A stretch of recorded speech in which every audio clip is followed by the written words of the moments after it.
तर महायुतीमध्ये मोठे फेरबदल होणार अशी माहिती सूत्रांनी दिली आहे। 8 मंत्र्यांना मंत्रिपदाला मुकावं लागणार अशी महत्त्वाची माहिती आहे। सरकारमधल्या मंत्र्यांना केलेली वक्तव्य आता भोवणार आहे।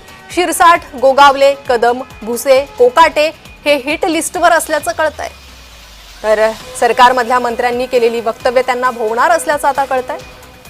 अधिक अपडेट घेणार आहोत। माझे सहकारी सिद्धेश ताकवले हे माझ्यासोबत जोडले गेले। सिद्धेश, मंत्र्यांनी केलेली बेताल वक्तव्य आणि त्यानंतर आता हा महत्त्वाचा निर्णय होऊ शकतो का? महायुतीत मोठे फेरबदल होऊ शकतात का? आणि 8 मंत्र्यांना मंत्रिपदाला मुकावं लागणार अशी ही माहिती आहे। काय अपडेट?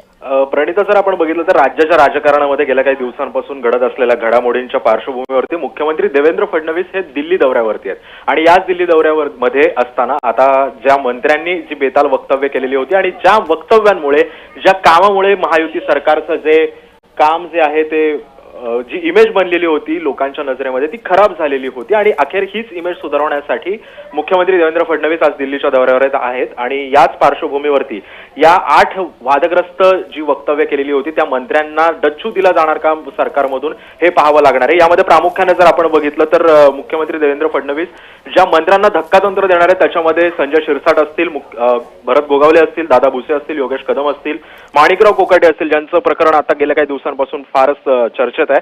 त्याच्यानंतर नरहरी झिरवाळ असतील, नितेश राणे असतील आणि जयकुमार गोरे या नेत्यांची नावं जी आहेत ती या लिस्टमध्ये आता नमूद करण्यात आल्याचं सूत्रांनी सांगितलेलं आहे। परंतु आता या सगळ्या पार्श्वभूमीवर अनेक नावं हिट लिस्टवर आहे। सिद्धेश, अधिक अपडेट तुमच्याकडनं घेत राहू। तुर्तास धन्यवाद सविस्तर माहितीसाठी।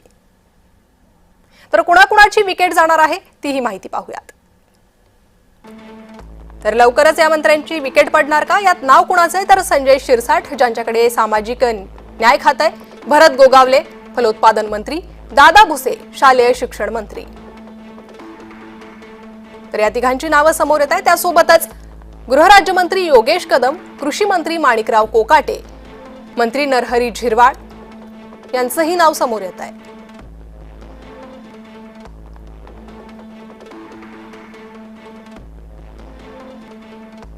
राज्याच्या मंत्रिमंडळात बदल आणि कोणाची विकेट पडणार ही नावं आपण पाहतोय।